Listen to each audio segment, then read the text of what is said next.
प्रिय श्रोताओ, भक्त तुलाधार वैश्य जी के बारे में तो सभी ने सुना ही होगा। ये तुलाधार वैश्य अत्यंत भगवत भक्त और सत्य परायण पुरुष थे। इनकी प्रशंसा सभी लोग करते थे। ये व्यापार में लगे रहकर भी इतने धर्मनिष्ठ और भगवत चिंतन परायण थे कि इनकी समता करने वाला उस समय कोई दूसरा नहीं था। इन्हीं दिनों जाजली नाम के एक ब्राह्मण समुद्र के किनारे घोर तप कर रहे थे। वे अपने आहार विहार को नियमित करके वस्त्र के स्थान पर वल्कल का उपयोग करते हुए मन प्राण आदि को रोककर योग साधना की बहुत ऊंची भूमिका में पहुंच गए थे। एक दिन जल में खड़े होकर ध्यान करते करते उनके मन में सृष्टि के ज्ञान का उदय हुआ। भूगोल खगोल आदि के विषय उन्हें प्रत्यक्ष होने लगे। प्रिय श्रोताओ, जब साधक साधना की ऊंची स्थिति को प्राप्त करने लगते हैं, जब साधक साधना में आगे बढ़ने लगते हैं, तब उन्हें सिद्धियां तो प्राप्त होती हैं, लेकिन उन सिद्धियों के कारण उनके अंदर अहंकार का भी जन्म होता है। वो अहंकार ही उसका सबसे बड़ा शत्रु बन जाता है। इसलिए कहा जाता है कि मंत्र जाप के साथ नाम जप भी बहुत ही ज्यादा आवश्यक है, क्योंकि विकारों को नष्ट करने का एकमात्र सामर्थ्य केवल और केवल नाम में ही है। कुछ ऐसा ही हुआ तुलाधार वैश्य के साथ। जब इन्हें सिद्धियां प्राप्त होने लगी, जब इन्हें भूगोल खगोल आदि विषय इन्हें प्रत्यक्ष होने लगे, तब इनके मन में ये अभिमान हो आया कि मेरे समान कोई दूसरा नहीं है। उनके मन के इस भाव को जानकर आकाशवाणी हुई, महाशय, आपका ये सोचना कि आप जैसा कोई दूसरा नहीं है, ये ठीक नहीं है, क्योंकि काशी में एक तुलाधार नाम के व्यापारी रहते हैं।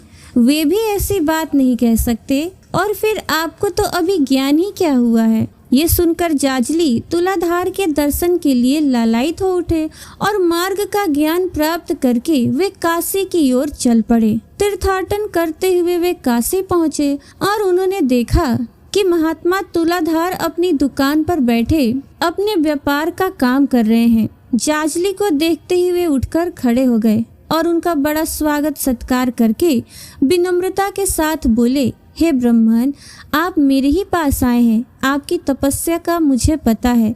आपने सर्दी गर्मी और वर्षा की परवाह किए बिना केवल वायु पीकर कठोर तपस्या की है। जब आपको सूखा वृक्ष समझकर जटा में चिड़ियों ने घोंसला बना लिए, तब भी आपने उनकी ओर दृष्टि नहीं डाली।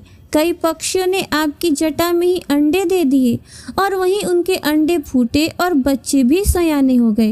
ये सब देखते देखते आपके मन में तपस्या का घमंड हो आया। तब आकाशवाणी सुनकर आप यहाँ पधारे हैं।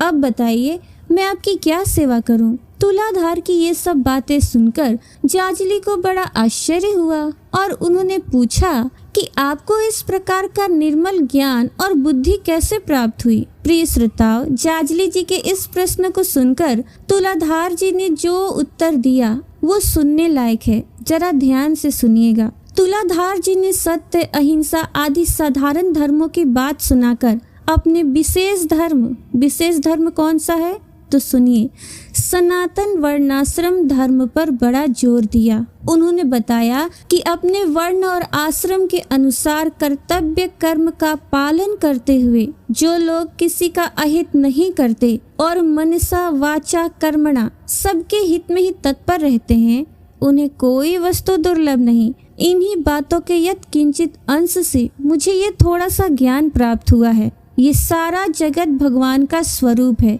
इसमें कोई अच्छा या बुरा नहीं। मिट्टी और सोने में तनिक भी अंतर नहीं। इच्छा, द्वेष और भय छोड़कर जो दूसरों को भयभीत नहीं करता और किसी का बुरा भी नहीं सोचता, वही सच्चे ज्ञान का अधिकारी है। जो लोग सनातन सदाचार का उल्लंघन करके अभिमान आदि के वश में हो जाते हैं, उन्हें वास्तविक ज्ञान की उपलब्धि कभी नहीं होती। ये सुनकर तुलाधार ने जाजली को सदाचार का भी उपदेश किया।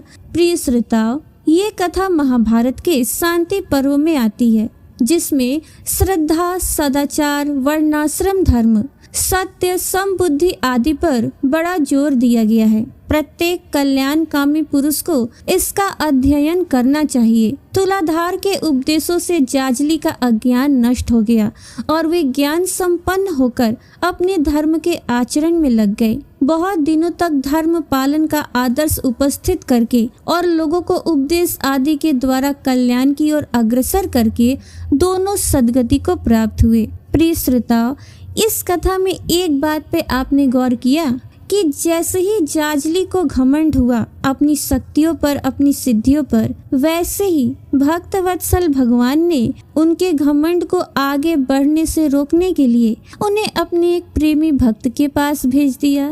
इसीलिए कहते हैं जितना अधिक हो सके कथाओं का श्रवण कीजिए, भक्तों का संग कीजिए, वैष्णवों का संग कीजिए, संतों का संग कीजिए, सत्संग सुनिए और नाम जप कीजिए। अब आइए सुनते हैं श्री शिव महापुराण की आगे की कथा और इसके बाद आप सभी सुनेंगे श्रावण मास महात्म्य का 16वां अध्याय भी। हर हर महादेव।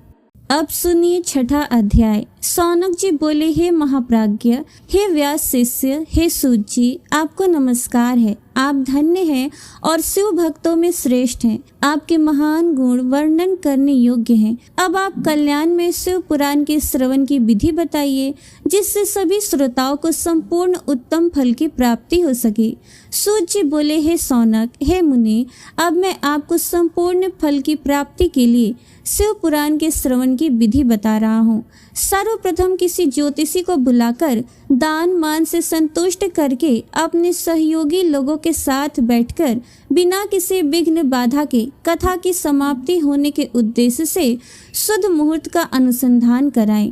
तदनंतर प्रयत्न पूर्वक देश देश में स्थान स्थान पर ये शुभ संदेश भेजें कि हमारे यहाँ शिव पुराण की कथा होने वाली है। अपने कल्याण की इच्छा रखने वाले लोगों को उसे सुनने के लिए अवश्य ही पधारना चाहिए। कुछ लोग भगवान श्री हरि की कथा से बहुत दूर हो गए हैं।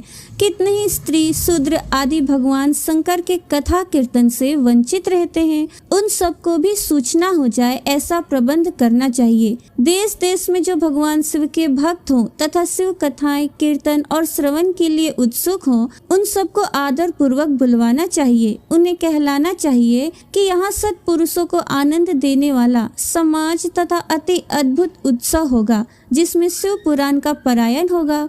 श्री शिव पुराण की रसमयी कथा का श्रवण करने हेतु आप लोग प्रेम पूर्वक शीघ्र पधारने की कृपा करें। यदि समय का अभाव है तो प्रेम पूर्वक एक दिन के लिए भी आइए। आपको निश्चय ही आना चाहिए, क्योंकि इस कथा में क्षण भर के लिए बैठने का सौभाग्य भी दुर्लभ है। इस प्रकार विनय और प्रसन्नता पूर्वक श्रोताओं को निमंत्रण देना चाहिए और आए हुए लोगों का सब प्रकार से आदर सत्कार करना चाहिए। शिव मंदिर में, तीर्थ में, वन प्रांत में अथवा घर में शिव पुराण की कथा सुनने के लिए उत्तम स्थान का निर्माण करना चाहिए। कथा भूमि को लीपकर शोधन करना चाहिए तथा धातु आदि से उस स्थान को सुशोभित करना चाहिए। महोत्सव के साथ साथ वहां अद्भुत तथा सुंदर व्यवस्था कर लेनी चाहिए। कथा के लिए अनुपयोगी घर के साज सामान को हटाकर घर के किसी एकांत कोने में सुरक्षित रख देना चाहिए। केले के खंभों से सुशोभित एक ऊंचा कथा मंडप तैयार कराएं। उसे सब और फल, पुष्प आदि तथा सुंदर चंदवों से अलंकृत करें और चारों ओर ध्वजा पताका लगाकर तरह तरह के सामानों से सजाकर सुंदर शोभा संपन्न बना दें। भगवान शिव के प्रति सब प्रकार से उत्तम भक्ति करनी चाहिए, क्योंकि वही सब तरह से आनंद का विधान करने वाली है। परमात्मा भगवान शंकर के लिए दिव्य आसन का निर्माण करना चाहिए तथा कथा वाचन के लिए भी एक ऐसा दिव्य आसन बनाना चाहिए जो उनके लिए सुखद हो सके। हे मुने, नियम पूर्वक कथा सुनने वाले श्रोताओं के लिए भी यथा योग्य सुंदर स्थानों की व्यवस्था करनी चाहिए। अन्य लोगों के लिए भी सामान्य रूप से स्थान बनाने चाहिए। हे सौनक जी, विवाह उत्सव में जैसी उल्लासपूर्ण मन स्थिति होती है, वैसी ही इस कथा उत्सव में रखनी चाहिए। सब प्रकार की दूसरी लौकिक चिंताओं को भूल जाना चाहिए। वक्ता उत्तर दिशा की ओर मुख करे तथा श्रोतागण पूर्व दिशा की ओर मुख करके पालथी लगा कर बैठे। इस विषय में भी कोई विरोध नहीं है, कि पूज्य पूजक के बीच पूर्व दिशा रहे अथवा वक्ता के सम्मुख श्रोताओं का मुख रहे, ऐसा कहा गया है। पौराणिक वक्ता व्यास आसन पर जब तक विराजमान रहे तब तक प्रसंग समाप्ति के पूर्व किसी को नमस्कार नहीं करना चाहिए। पुराण का विद्वान वक्ता चाहे बालक, युवा, वृद्ध, दरिद्र अथवा दुर्बल जैसा भी हो, पुण्य चाहने वालों के लिए सदा वंदनीय और पूज्य होता है। जिसके मुख से निकली हुई वाणी देहधारियों के लिए कामधेनु के समान अभिष्ट फल देने वाली होती है, उस पुराण वेता वक्ता के प्रति तुक्ष बुद्धि कभी नहीं करनी चाहिए। संसार में जन्म तथा गुणों के कारण बहुत से गुरु होते हैं, परंतु उन सब में पुराणों का ज्ञाता विद्वान ही परम गुरु माना गया है। करोड़ों योनियों में जन्म ले लेकर दुख भोगते हुए प्राणियों को जो मुक्ति प्रदान करता है, उस पुराण वक्ता से बड़ा दूसरा कौन गुरु हो सकता है। पुराण वेता पवित्र, दक्ष, शांत, ईर्ष्या पर विजय पाने वाला, साधु और दयालु होना चाहिए। ऐसा प्रवचन कुशल विद्वान इस पुण्यमयी कथा को कहे। सूर्योदय से आरंभ करके 3:30 पहर तक उत्तम बुद्धि वाले विद्वान पुरुष को शिव पुराण की कथा सम्यक रीति से बाँचनी चाहिए। जो धूर्त, दुराचारी तथा दूसरे से विवाद करने वाले और प्रपंची लोग हैं, उन कुटिल वृत्ति वाले लोगों के सामने ये कथा नहीं कहनी चाहिए। दुष्टों से भरे तथा डाकुओं से घिरे प्रदेश में और धूर्त व्यक्ति के घर में इस पवित्र कथा को नहीं कहना चाहिए। मध्याह्न काल में 2 घड़ी तक कथा बंद रखनी चाहिए, जिससे कथा कीर्तन से अवकाश पाकर लोग शौच आदि से निवृत्त हो सके।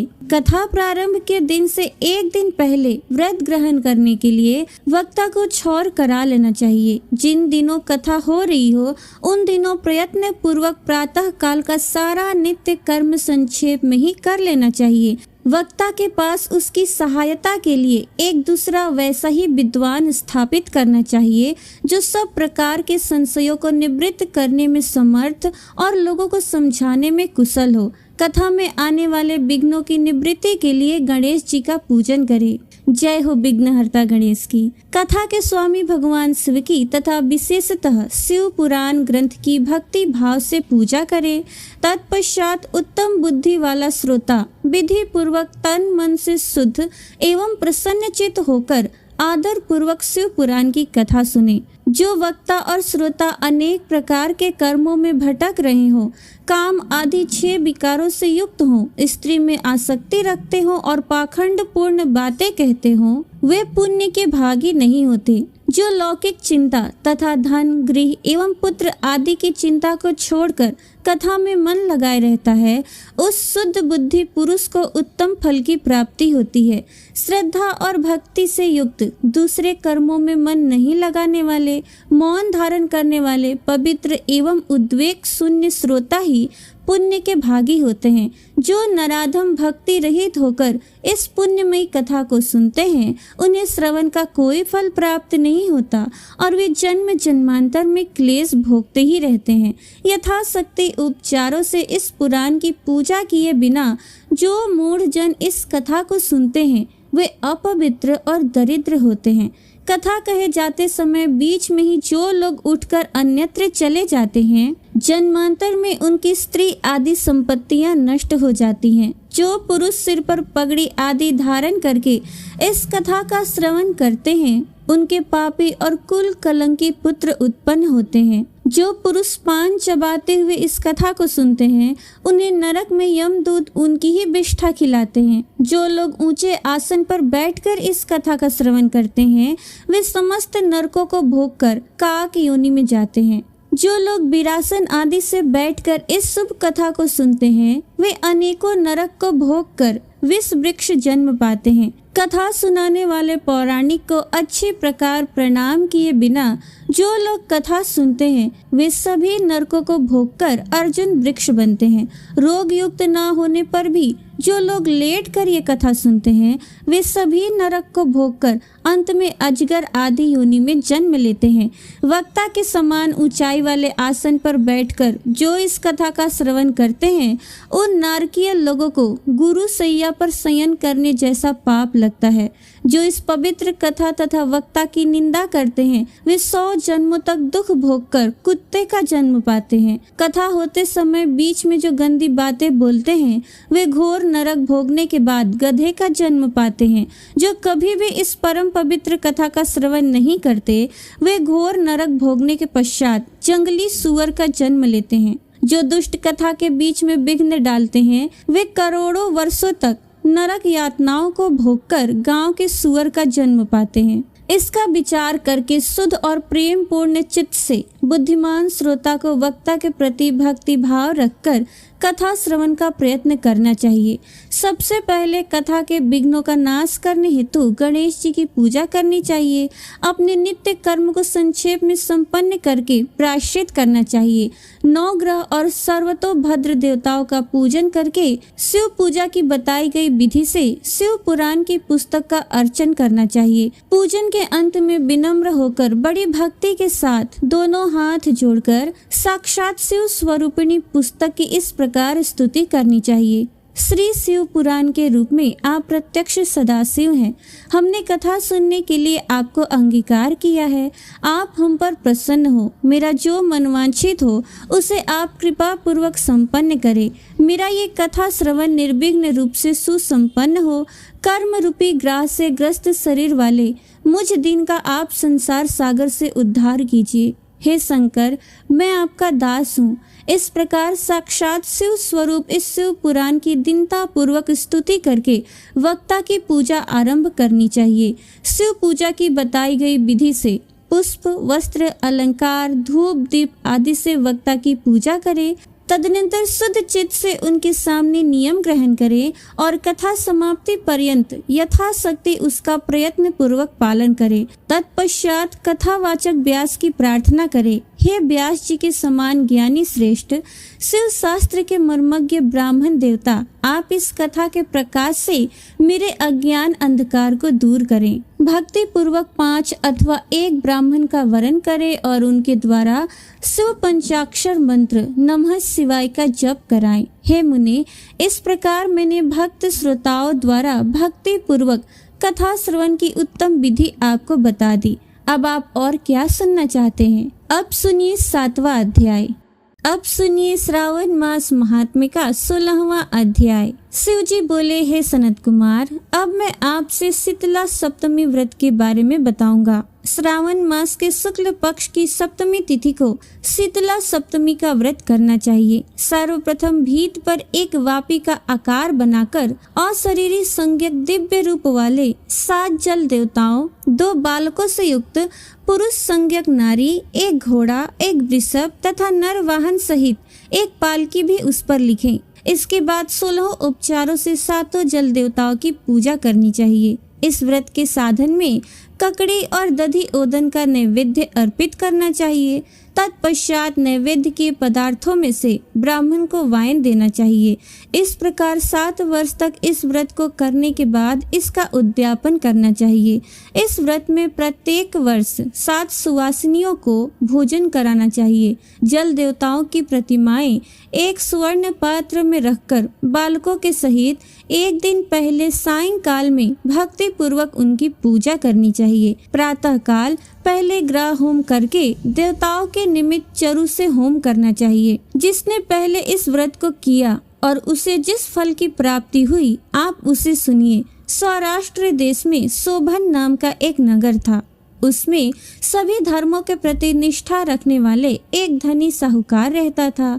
उसने जल रहित एक निर्जन वन में अत्यधिक धन व्यय करके शुभ तथा मनोहर सीढ़ियों से युक्त पशुओं को जल पीने हेतु सरलता से उतरने चढ़ने योग्य दृढ़ पत्थरों से बंधी हुई तथा दीर्घ काल तक स्थिर रहने वाली एक बावली खुदवाई। उसने उसके चारों ओर थके राहियों के विश्राम के लिए अनेक प्रकार के वृक्षों से शोभायमान एक बाग भी लगवाया, किंतु वो बावली सूखी रह गई और वहां से एक बूंद जल भी प्राप्त नहीं हुआ। मेरा प्रयास व्यर्थ हो गया और मैंने व्यर्थ में अपना धन व्यय किया।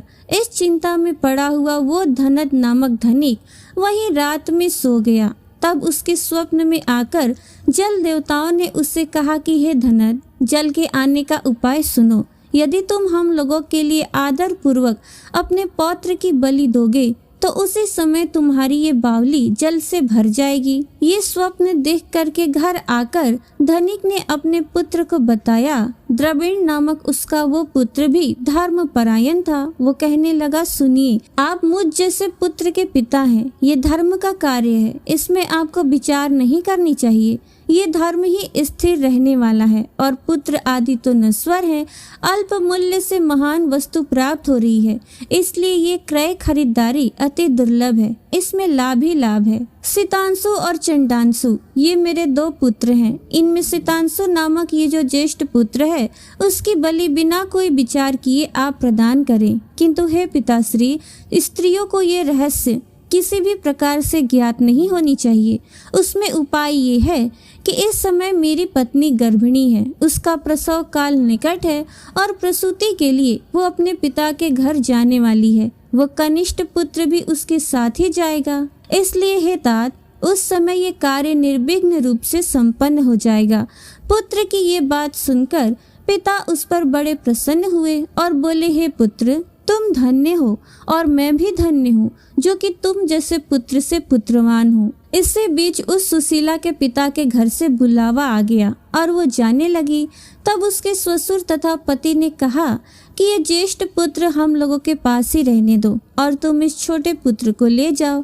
इस पर उस साध्वी ने अपने पति तथा ससुर के कहे अनुसार ही कार्य किया। तत्पश्चात उसके चले जाने के बाद उन पिता पुत्र ने उस बालक के शरीर में तेल का लेप करके भली भांति स्नान कराकर सुंदर वस्त्रों तथा आभूषणों से अलंकृत करके पूर्वाषाढ़ा और सतभिषा नक्षत्र में उसे प्रसन्नता पूर्वक बावली के तट पर खड़ा कर दिया और कहा कि बावली के जल देवता, इस बालक के बलिदान से आप प्रसन्न हो। उसी समय वो बावली अमृत तुल्य जल से परिपूर्ण हो गई और वे दोनों पिता पुत्र हर्ष शोक से युक्त होकर घर चले गए। उस सुशीला ने अपने पिता के घर में तीसरा पुत्र को जन्म दिया और 3 महीने के बाद अपने घर जाने के लिए निकल पड़ी।